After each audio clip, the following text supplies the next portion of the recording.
I transmigrated into the male lead of a tragic romance novel. After painstakingly finishing the storyline on my way home, I accidentally overheard my daughter saying, "Mom, we finally don't have to pretend with Dad anymore." To my surprise, Lila also smiled gently and said, "Shall I find you a new dad?" My daughter nodded vigorously. Hearing this, I was overjoyed. I immediately pushed the door open and said, "I agree to the divorce. Why wait any longer? The Civil Affairs Bureau will close soon." I was standing outside the children's room, holding a cake in my hand. The door was ajar, and I could hear bits of the conversation inside.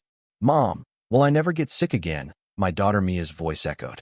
"Yes," Lila's voice softened, a tone she only used with Mia. "The storyline is over. There will be no more deviations, so you won't be punished with sickness anymore." "And what about Uncle Dylan?" Mia asked eagerly. "It's all Dad's fault. Uncle Dylan could only sneak around because of him. If there were no Dad, we wouldn't have to do things we don't like. Mom could openly be with Uncle Dylan." "Mom, now that the storyline is over, can you divorce Dad?" My hand holding the cake box started to ache from the pressure. In the gift bag, I had the limited edition Barbie doll I had searched for a month to find.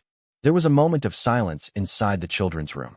It seemed like Lila hesitated for a while before gently saying, "Yes, I'll divorce your father. Today is your birthday. I'll tell him in a few days." Chapter 2. Mia's excited cheers seeped through the crack in the door, chilling me to the bone. 8 years ago, I had agreed to the system's request to save my wife and son from a car accident. I was thrust into this tragic storyline. I had to strictly follow the plot until the end. If there were any deviations, the system would punish me. At best, I would get sick. At worst, I would face fatal accidents and be forcibly removed from this world. But when the storyline flowed smoothly, I would be rewarded with points that could help wake up my wife and son. I wasn't the best host. I met Lila when I was 19, stumbling through life. By 22, we were married and Mia was born. Just when I thought we were nearing the end of the storyline, Lila became increasingly hostile, constantly picking fights with me. I started getting sick more often, sometimes so severe that I couldn't see or hear clearly. Mia was my daughter. She was also affected by the system's punishments, feeling 1/10 of my pain. Mia cried day and night, her tiny body growing weaker and weaker. At the risk of failure, I told Lila about the system. If she deviated from the storyline again, I would die, and so would Mia. We could only be freed once the storyline ended. At that time, there were only 5 years left. Lila stopped throwing tantrums over trivial matters, but when we occasionally argued, Mia and I would get sick. I felt ashamed toward my daughter, but Mia always ate her meals and took her medicine diligently. Gradually, we grew closer. Finally, a few days ago, the system told me the storyline was complete. I shared the news with Lila. From now on, we wouldn't be controlled by the system. We could live freely. I had the choice to leave this world or stay. Out of selfishness, I didn't want to leave Mia alone. I planned to stay with her until she was an adult. But reality struck me hard. Chapter 3. I turned around and threw the cake and toys into the trash. Then I pushed open the door and said, "I agree to the divorce." I looked at Mia and said, "Mia, now I realize that you've always wanted to trade me for a new dad. It must have been hard for you and your mom to stay with me." A flush of embarrassed anger appeared on Mia's little face as her lie was exposed. She still couldn't lie, nor could she hide her thoughts. She just stuck her neck out and accused me. "Daddy was eavesdropping. Bad Daddy, I don't like you because you're bad." Even though I was mentally prepared, hearing my daughter, whom I once held as my precious gem, say how much she hated me with her own lips, the emotions inside me surged uncontrollably. Lila looked surprised, but she didn't stop Mia. She took a moment to compose herself and finally just nodded, saying, "All right, sorry for deceiving you with Mia for so long. Let's divorce then. I can't wait to marry Dylan." Mia snorted and said loudly, "Me too. Uncle Dylan is so nice, but Daddy chased him away for no reason. I don't want this kind of daddy." I felt utterly defeated. A few years ago, Dylan tried several times to harm Mia. Even if the plot didn't demand Dylan to leave, for Mia's sake, I would have found a way to make him go. I thought I had succeeded, but now it seems I was the one being deceived. Warning, plot deviation detected at the ending. Major character misalignment. The system's alarm and a piercing buzzing noise exploded in my head. Please repair the plot within 7 days, or the plot will be forcibly terminated. My head throbbed with pain as I struggled to question the system internally. System, what is happening? I urgently called out to the system. Sorry, host, it seems we've both been deceived. The plot monitoring is conducted from the host's perspective, and this is the first time a character has deceived the system. I overlooked this. The mechanical voice of the system echoed slowly. However, since the system also failed to detect the character's anomaly, I will take partial responsibility. Even if the plot is not repaired within 7 days, you will still receive your points. I felt a slight relief in my heart. When I came back to my senses, Lila and Mia were nervously staring at me. They knew that every time I zoned out, it meant I was communicating with the system. The system again? What's going on? Isn't the plot over? It won't punish Mia and Dylan, will it? Lila's tone was laced with anxiety. Mia also covered her mouth, her big eyes darting around. I took back what I just said. I waited for a moment, seeing that neither mother nor daughter seemed worried about me. I suddenly smiled. No, it won't, I said with a bitter smile. And Mia, happy birthday. Your birthday gift is your freedom. I gave up on fixing the plot. I would just wait for the 7 days to pass and be forcibly removed when the plot repair failed. Chapter 4. Lila really couldn't wait for even a second. She couldn't care less about the 30-day divorce cooling-off period and chose to file for divorce through the courts. When she got the divorce certificate and was about to leave, I couldn't help but ask Mia, Mia, if you never see your father again, will you be sad? Mia was pouring tea for her doll while playing house and said without looking up, Daddy, are you starting again? You drove away Uncle Dylan with that line, forcing Mom to stay with you. Are you trying to force me now? I froze. I did say that if the plot deviates too much, I would die, but I never said that the world would disappear if the plot became too irrational. Therefore, the host and the character should have a mutually supportive relationship for survival. But I feared that Lila and Mia would be scared if they knew, so I kept it a secret. I slowly said, Mia, I won't say it again, but Daddy really is going to leave this world. You're so annoying.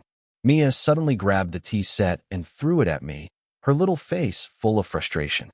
Disappear, disappear, then just go away. The teacup hit the corner of my eye, and an overwhelming mix of emotions, sweet, bitter, sour, flooded over me. I suddenly felt lightheaded and unsteady, my senses blurred for a moment. The plot had shifted again. I took a deep breath and tried to reach out to touch Mia's hair. Mia dodged and moved to another spot to continue playing with her dolls. I sighed. All right, you have Uncle Dylan to keep you company anyway. I stepped outside and stood by the road, waiting for a ride. A sports car roared toward me and suddenly stopped right next to me. The window rolled down, revealing a handsome, arrogant face. It was Dylan, Lila's unforgettable first love. Originally, I, as the stand-in male lead, was supposed to erase his influence so Lila would fall in love with the real me. But clearly, I failed. Instead, they had teamed up to deceive me. Evan, long time no see. Dylan's smile was boastful as he inexplicably pulled out a ring box, opened it to show me a heart-shaped pink diamond, and said, Unlike you, I'm not so stingy that I can't even buy a diamond ring for Lila. We picked this pink diamond together. Lila and I are getting married the day after tomorrow. You must come. Looking at that diamond, I couldn't help but laugh. When I married Lila, the plot required me to buy her a heart-shaped pink diamond. But Lila said that no matter how brilliant a diamond looks, it's actually just an illusion, flashy and worthless. I wanted to discuss it with her, not wanting to leave any regrets for the wedding. But she shook her head, pouted as if angry, and said that a tacky thing like a diamond wasn't worthy of her. She didn't want to wear one. If I had to buy something, just buy a simple gold ring. I thought it was a small matter, so I went against the plot. The next day, I was punished by the plot. I fell down the stairs and spent 3 months recovering. At the time, I was puzzled. How could a small plot deviation like a difference in adjectives cause such a severe punishment? Now I see, the pink diamond was indeed important to the plot. It wasn't that the diamond was unworthy of Lila. It was that I wasn't worthy of buying a pink diamond for Lila. Congratulations, I said flatly. A white light suddenly flashed before my eyes. That uncontrollable feeling of weightlessness hit me again. At this rate, I wouldn't need 7 days to be forcibly ejected from this world. I heard from Lila that you're bringing up the old story again, saying you're going to disappear, Dylan sneered. But the plot is over. Isn't it a bit far-fetched to keep saying that? I ignored Dylan. The plot deviation was now irreversible. This world was about to collapse. Chapter 5. On the sixth to last day, I didn't rent an apartment anymore. Instead, I found a luxury hotel, intending to just lie down and wait for the plot to crumble. Plot monitoring is conducted from the host's perspective. The system's prompts suddenly sounded. I glanced at the TV, showing the news of Lila's upcoming wedding, and hummed in acknowledgement. I turned off the TV and opened my phone to see their sweet smiles all over the gossip channels. How much love must they have to want the whole world to witness their affection? The system continued. Since the monitoring is from the host's perspective, the host must personally witness Lila and Dylan's wedding for the system to assess the deviation from the plot. I blinked and sat up straight. No wonder I hadn't felt the weightlessness today. System, don't you think you have a bug? I asked helplessly. The system was silent for a moment. This system will apply for an upgrade, but if it weren't for this bug, given the host's abilities, it wouldn't have been possible to reach the plot's conclusion. I was choked by the system's "you. Host, please quickly witness the plot." The system's mechanical voice had a trace of reluctance. Soon you'll be able to leave this world. Day 5. I wore a simple white shirt to attend Lila's wedding. The wedding was set on a white sandy beach. The weather was clear with a gentle breeze. The venue was decorated like a sea of flowers, with even the walkway covered in pink petals. The system, afraid I might be troubled, suggested I wear a mask and sunglasses for disguise. I smiled and declined. I found a seat near the front on my own, waiting for the ceremony to begin. From this angle, I should be able to clearly see Lila and Dylan's expressions. Host, actually, the system was unusually talkative today. I shook my head. Don't worry about me. Actually, they don't care about me, and that's a relief. It's definitely sad, but I'm more excited about the life that awaits me when I return. With that thought, I picked up a napkin from the table, folded it a few times, and turned it into a little bear, showing it to the system. Look, every time my son throws a tantrum, I fold a little bear like this to cheer him up. Luckily, I haven't forgotten this skill. I held up the little bear, inspecting it. Behind me, a familiar soft voice suddenly spoke. Daddy, why are you here? I turned around and saw Mia, dressed in an adorable flower girl dress. She was holding a flower basket. Inside the basket was a pink ring box. Instinctively, I reached out to hug her, but I pulled my hand back before touching her. Mia's expression was guarded. She clutched the flower basket and bluntly said, "You're not here to break up Mommy and chase away Uncle Dylan again, are you?" People around us all turned to look at me. I smiled. Mia, you're mistaken. It was your Uncle Dylan who invited me to the wedding. Mia froze for a moment. She seemed surprised by my response, fidgeting with the hem of her dress. Then she saw the little bear in my hand and said, "Daddy, what's that?" She reached out to grab it. I gently pushed her away. Mia, this isn't your toy. You can't just take it. Mia's eyes widened. She put the flower basket down and stubbornly grabbed my hand. Daddy, I want to play with it. The next second, a voice called out from behind. I turned and saw Lila in a pure white wedding dress standing behind me. At some point, she sneered. Evan, using little tricks to win Mia over won't work. Chapter 6. I looked at her coldly and said, "You're overthinking this. This is something I made for my son." Lila froze for a moment. Then her usual cold expression returned. She said, "Evan, have you gone mad? First you disappear, and now you've made up a son. What's next? Are you going to tell me you have another wife, too? If I insist on marrying Dylan, will you vanish and go live with your imaginary wife and son?" Lila seemed to find this an absurd joke. "Evan, you're disgusting. It was bad enough you lied to me, but now you're lying to a child, too. Don't worry, you won't go anywhere. For the rest of your life, you'll get to watch me, Dylan, and Mia live happily together." I didn't respond and sat back in my chair. She grabbed Mia's hand, picked up the flower basket, gave me one last look, and quickly left. The murmurs around me grew louder. I kept my focus inward, waiting for the ceremony to begin. Dylan entered dressed in a sharp suit. When he saw me, a smirk tugged at the corner of his lips before he turned to gaze tenderly at Lila. To the sound of romantic soft music, Dylan knelt down, proposed, and kissed his bride. The warning alarms in my head were so loud they felt like they were going to explode. As the weightlessness hit, even breathing became difficult. My internal organs began to shut down and shrink at a rapid pace. I struggled to stay conscious and kept watching Mia. Holding her flower basket, she skipped onto the stage. She called out, "Daddy Dylan," before rushing into his arms. Lila lightly scolded Mia for her lack of manners. Dylan responded lovingly, hugging her and calling her his daughter. Warning, warning. The storyline is nearing collapse. Host, please fix it immediately. If not, the host will be forcibly removed from this world. I ignored the system's buzzing. Instead, I leaned against the table, resting my head, and carefully observed Lila's expression. Lila had always been a reserved person. Even during the height of our romance, she never looked as happy and expectant as she did now. I couldn't understand it, but emotions are the most incomprehensible thing. That's why the system needs real people to experience the storyline. The plot deviation is nearing the limit. The system's voice came just in time. The deviation is worse than the system predicted. If there's another stimulus, you could be removed at any moment. I barely made a sound of acknowledgement. Host, what I mean is, if you have anything to say or do, you won't have time if you wait any longer. I looked at the smiles on Lila and Mia's faces. I slowly let go of my attachment. There's nothing I need to say or do. When it's time to leave, just take me away.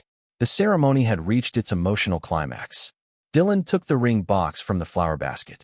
He opened it. It was empty. The next second, his eyes locked onto me, and he stopped the music.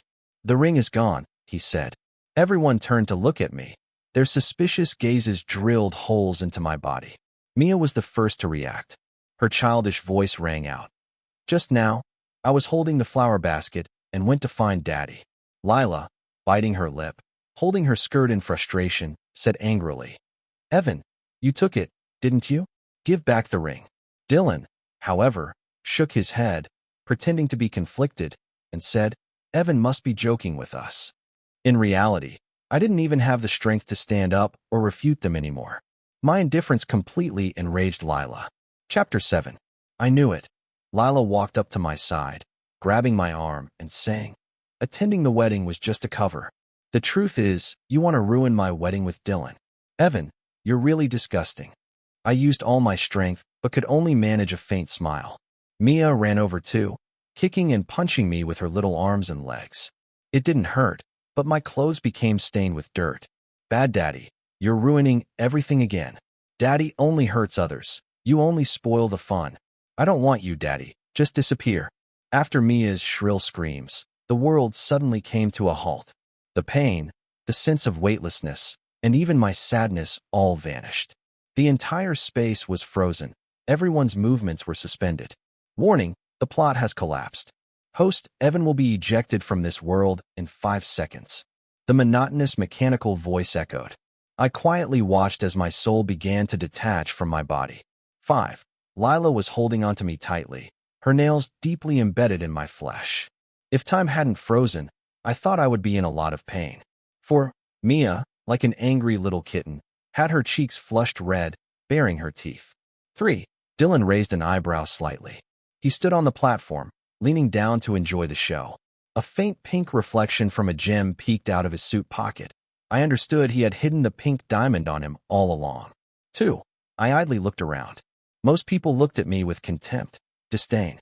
Half a lifetime lived. A wife who didn't love me, a daughter who didn't care, a complete failure. I sighed, but I really had tried my best. I closed my eyes, opened them, closed them again, and opened once more. I asked through gritted teeth, "What's going on? It seems I've been trapped here as a soul." Chapter 8. Host. Wait, there's another bug. The system's voice rang in my head. The plot is collapsing too quickly, 4 days earlier than expected. The exit passage isn't ready yet. I grumbled. "Don't tell me I have to go back to that body again." "You won't." The system sounded unusually human. "You'll only remain as a soul, and at most stay for 1 more day. This system has specially unlocked your movement privileges. During this time, you can move freely." I was speechless. "Thanks, system." "You're welcome, host." The system's voice grew fainter. "Remember to give me a good rating." The next moment I blinked. I was already floating in midair. Everything that had been frozen started to come back to life. The environment became noisy. Lila's impatience, Mia's screams, and Dylan's smugness all burst into vivid motion. Lila looked at me coldly and said, "Speak." But with no soul left in my body, it instantly slumped against the back of the chair. She pinched my arm hard, clearly trying to wake me up from what she thought was a fake fainting spell. "Stop pretending, Evan. What exactly do you want? I beg you, stop tormenting me and Mia." Mia stopped kicking. She didn't understand the schemes of adults. She just sensed something was off in my unusual calmness. Seeing no reaction from me, Mia stupidly poked my leg with her finger. This was actually a secret between Mia and me. Every time I half-heartedly played house with her and pretended it was time to sleep, she would poke my leg. As soon as she poked me, I wouldn't be able to keep pretending. But this time, no matter how much she poked, I felt nothing, and my eyes remained shut. No, no. Mia was starting to get scared. She tugged at Lila's skirt and said, "Mom, Dad, enough." Lila suddenly screamed hysterically. "It's all because I've been too stupid, too easy to fool. He always lies to me, always tricks me. Evan, you love to fake things? Fine, keep faking. I don't care at all." Lila pushed me hard. She thought I was just pretending to faint. She believed that driven by the body's subconscious need for self-preservation, I would automatically protect myself before hitting the ground, and then she would be able to expose me. But I was already dead. My body, defenseless, crashed to the ground with a loud thud. My head bounced up half an inch after hitting the floor, then hit the ground again. It was utterly pathetic. Even I felt a little sorry for myself.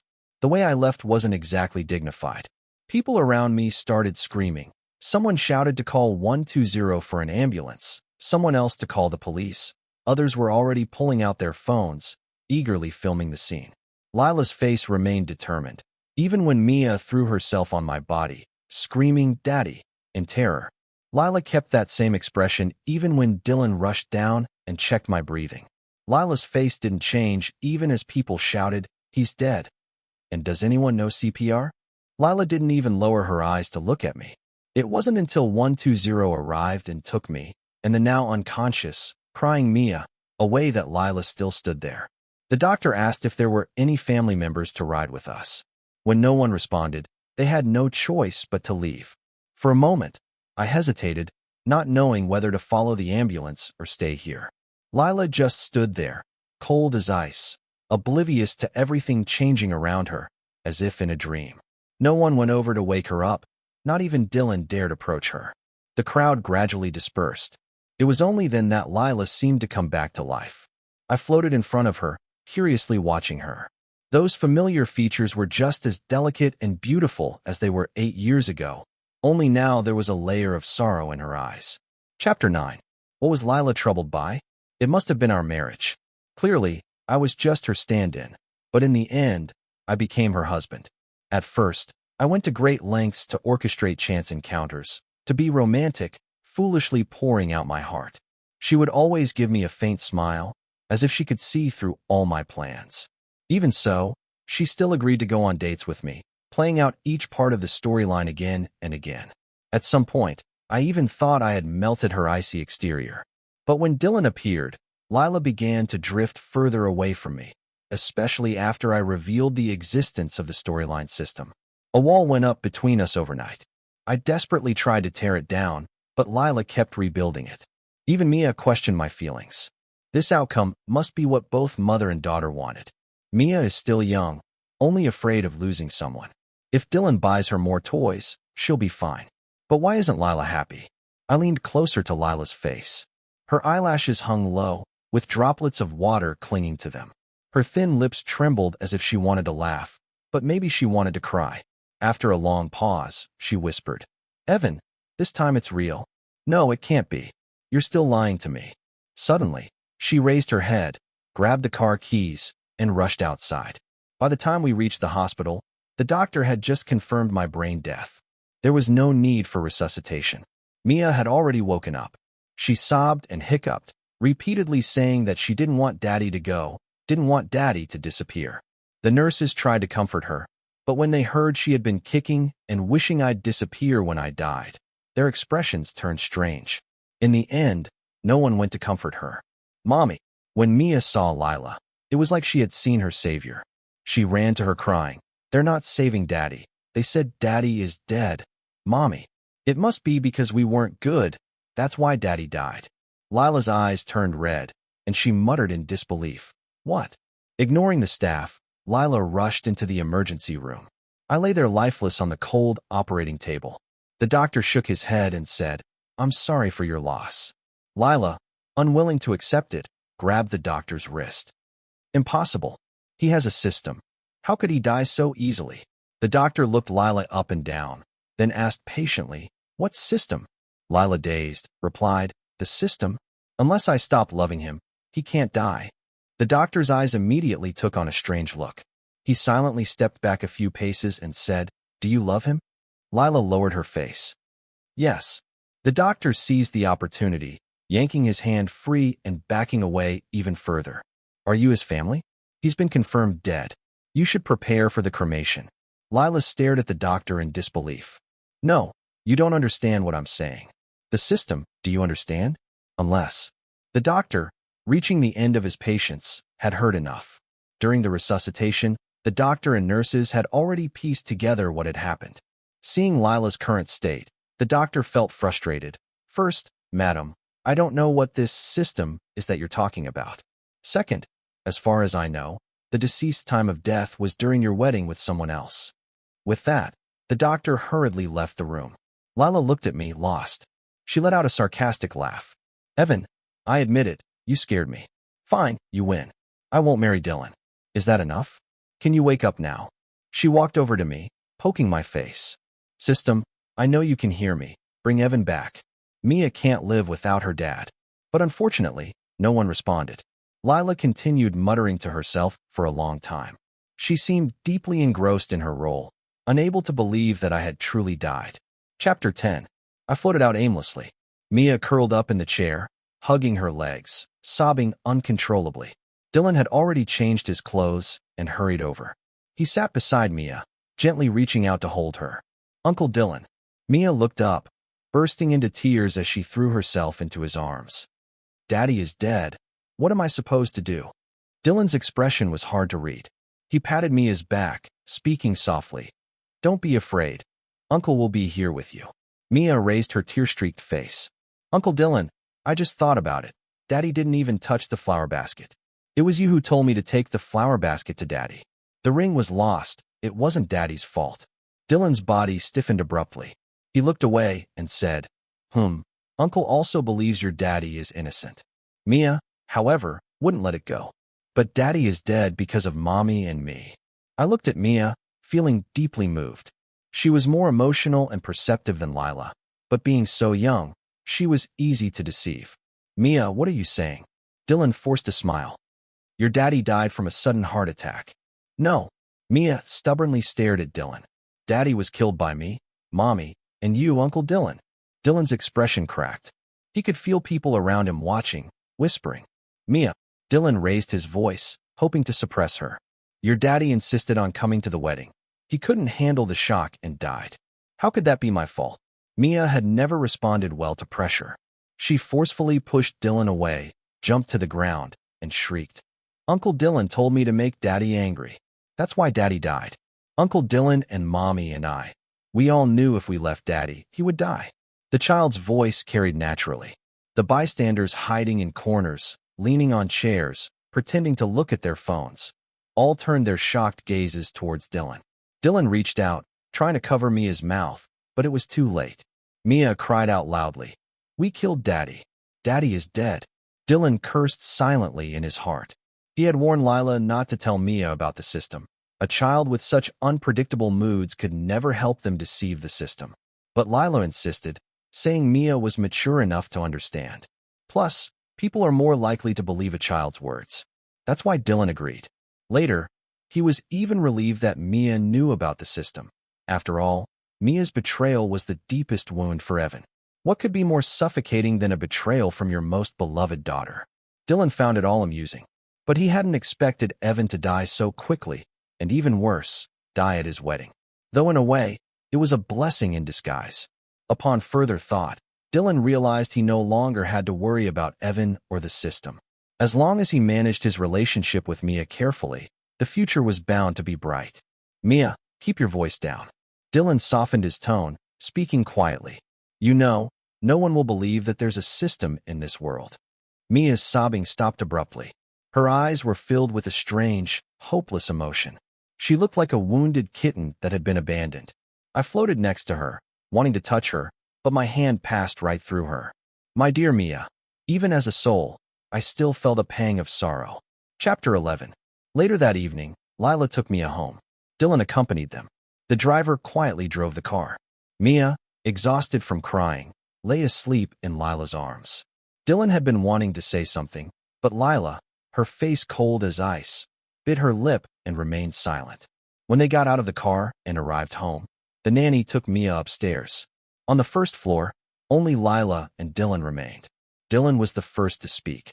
Lila, I didn't expect things to turn out this way. The plot was supposed to be over, so why did this happen? Lila lowered her gaze without speaking, quietly looking at her fingers. Dylan said with concern, Lila, this has hit Mia too hard. She still believes that we caused Evans. But wasn't the plot over? Maybe this was just an unfortunate coincidence. Lila closed her eyes and said softly, before the divorce, Evan was momentarily absent-minded. Mia and I both suspected that the system had reappeared, but we didn't pay attention. We still decided to confront Evan. Dylan paused. But Mia is okay, right? If it were a system punishment, Mia would have been hurt, too. Lila covered her eyes with her hands in pain. I don't know why. I just didn't want to be controlled by the system anymore. I wanted to make a decision freely for once. I only did it this one time, and he died. Seeing this, Dylan slowly moved closer to Lila, trying to hug her. Don't blame yourself too much. Maybe it really was just a coincidence. Lila took 2 steps back, smiled bitterly, and let the tears slide from the corners of her eyes. A coincidence? How is that possible? Dylan pressed his lips together. He was surprised, too, that Lila had investigated and gathered evidence. But what did she mean by making a decision freely for once? Before they got married, when he proposed, he never mentioned the system's existence, so he always thought she was with him because she had fallen in love with him, too. But now she says those choices were decisions she was forced to make. That loving is voluntary, not loving is what's forced. He was confused. System, can you check Lila's affection level? I asked. The system quickly replied. In principle, I'm not allowed to tell the host. In reality, ahem, with a full score of 100, you raised Lila's affection to 99. I chuckled. That can't be right. Look at this. Does this seem like 99 affection points to you? Is this another bug? The system was silent for a long time before responding. This is why real people need to experience the plot. Human emotions are complex. No matter how advanced the system, it can't handle them. I let out a breath, but soon I understood Lila's emotions. She was such a proud person, yet she fell in love with someone trapped by a system who had no choice but to be with her. On one hand, she wanted to follow her heart and stay with the person she loved. On the other hand, her pride told her that this kind of helpless, selfless love wasn't something she wanted. Lila wanted to love me, but resisted loving me at the same time. So conflicted, so torn. Chapter 12. It was late at night. Dylan insisted several times that they were already married and that he wanted to stay the night, but Lila still had the driver take him home. After sitting downstairs for a while, Lila went upstairs to Mia's room. 3 days ago, she had been in this room arguing with Evan. Now Evan was dead. She walked to the bed, but didn't see Mia. She called for the nanny and found out that Mia had refused to sleep in this room anymore. Mia believes that because she said bad things about Mr. Evan in this room, that's why he left her, the nanny whispered. Mia went to sleep in Mr. Evan's room. Lila then went to Evan's room. She had never paid much attention to Evan's room. Now it was night, and the lights were off. Though it was dim, she felt she could see everything clearly. The water glass on the bedside table, a drawer that wasn't fully closed, the watch left on the windowsill. Everything was still there. How could Evan be so cruel as to leave this world? How could he bear to do it? Lila wanted to be angry, to smash everything, to vent her inner panic and confusion. But in the end, she just walked to the bed, looked at the sleeping Mia, and gave her a gentle kiss on the cheek. Then she tucked her in. She didn't deserve this. She brought this on herself, unable to get past her own heart. Lila didn't want to admit it, but she had to. She loved Evan. She was the one who was truly afraid. afraid that once Evan was free from the control of the system, he would leave her. So she left first, wanting to see how Evan would react. But she never expected that Evan really didn't care. He agreed to the divorce without hesitation. In a fit of anger, she announced her remarriage. Evan actually showed up at her wedding. She was so furious that she held Dylan's hand, let him embrace her, finally kissed him, and even recognized Dylan as her husband, swearing she would love him for the rest of her life. Lila had known all along that Evan was watching her closely, and she proudly put on her performance, until Evan's face turned pale and his eyes lost focus. At that moment, Lila knew she had made a terrible mistake, but her pride wouldn't let her back down. Deep down, she knew Evan could have ruined the wedding if he wanted to, but she simply couldn't stay on that stage any longer. She came down, originally wanting to force Evan to speak his mind, take her away, and tell her how much he loved her. But once again, she was wrong. She had pushed Evan too far, and now he was dead because of her. One test, one hurt after another, ultimately leading to an irreversible conclusion. Lila's regret was driving her mad, but there was no one to hear her confession or forgive her. Lila stood by the large window in Evan's room, looking outside. From this angle, she could see the front gate, the garden, and the fish pond. Evan had specifically placed a lounge chair by the window. She lay down on it. It was comfortable, but she couldn't find any joy in it. The view was mediocre, and the chair wasn't facing the garden or pond. It was facing the front gate. What's so special about the gate? Lila thought as she rocked the chair. What could it possibly show? It was where Evan could see Lila and Mia coming home first. Chapter 13. It was late at night. I watched as Mia insisted on sleeping in my bed and Lila paced around my room, eventually lying down in the chair I often used and slowly falling asleep. I found it odd. They never came to my room before, but now that I was dead, they did. Even the system didn't understand this behavior.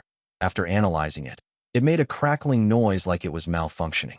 All right, take a break. Stop analyzing, I sighed. Is the exit passage ready? Almost, the system said. Once you leave, there's no coming back. I hummed softly. Will this world be destroyed? The system started analyzing again. The plot has collapsed, so the world must be destroyed. However, the system will first investigate and submit a bug report for an upgrade request, so the world will continue to exist briefly. I floated to Lila's side, quietly observing her profile. After 8 years, I realized I never truly understood her. I had failed completely. What exactly was the 99% of her love? I still didn't know. With a sigh, I floated over to Mia. She was sleeping restlessly, perhaps having a nightmare, her brow furrowed, her lips tightly pressed together. I couldn't touch her or smooth her forehead. I leaned close to her ear and whispered softly, Mia, you're just a child. You must be scared too. Daddy doesn't blame you. You're still Daddy's little girl. The system went quiet. I floated around the room, watching Lila and Mia, lost in thought. A few hours later, the system suddenly returned, saying the passage was ready. I took one last look at this familiar space. Let's go. The real world. 3 years later, I rarely think about the plot world anymore. My daily life consists of going to work, playing with my son, and joking with my wife, just like most ordinary families. We live a simple, happy life. Since I gave the frequently bugging system a good rating, it occasionally rewards me with points that can be exchanged for luck in the real world. Winning the lottery, getting promotions, raises, or maintaining good health. It's a small perk. One afternoon, the system suddenly came online. Evan, the system's investigation is complete. The plot world will soon collapse. I had just woken up from a nap. I hummed an acknowledgement, then hesitated. How are they doing? In principle, I'm not allowed to tell the host, the system said. In reality, ahem. Lila refuses to see Dylan anymore and spends her days working, spending time with Mia, and visiting your grave to burn offerings. I almost choked on my own saliva. Mia was heartbroken for a long time and couldn't get over it. It took her a year to accept your death and start living normally again. Like Lila, she doesn't want to see Dylan. She's too scared to visit your grave, still feeling she killed you. I sighed. As for Dylan, the system's tone was flat. He harassed Lila countless times, showing up at her workplace, banging on her door at night. The last time, he got drunk and ambushed her on her way home. After that, Lila called the police. He has a record and lost his job. Now he drifts aimlessly. I remained silent. After a long pause, the system said, Lila had a lot she wanted to say to you, so she wrote letters and burned them at your grave. Do you want to read them? They're full of memories of you too and her feelings. I refused immediately. The system didn't understand. Aren't you curious why she treated you that way? Why she conspired with Dylan to deceive the system and you? Aren't you curious what that 99% love really looked like? I kept shaking my head. You humans are strange. The system's mechanical voice was filled with confusion. This system thought Lila didn't love you, but she did. It thought you'd want closure, but you don't. Strange, very strange. I shrugged. What's so strange about it? Why don't you want that answer? I gathered my thoughts. For systems like yours, the primary task is to define, to judge yes or no. But humans aren't rational. We're slaves to our emotions. I don't know what Lila was thinking or how she loved her Evan. But during those years as her Evan, I genuinely felt pain and cold. So Evan got something that wasn't love, or at least, not the love he needed. Since it wasn't what he needed, he could leave. No need to verify the unnecessary. Isn't that simple?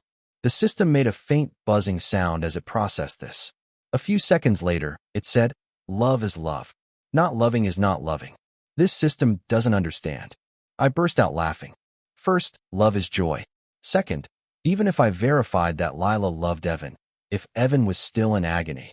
Finally, system, do you think a love that causes so much suffering fits your definition of love?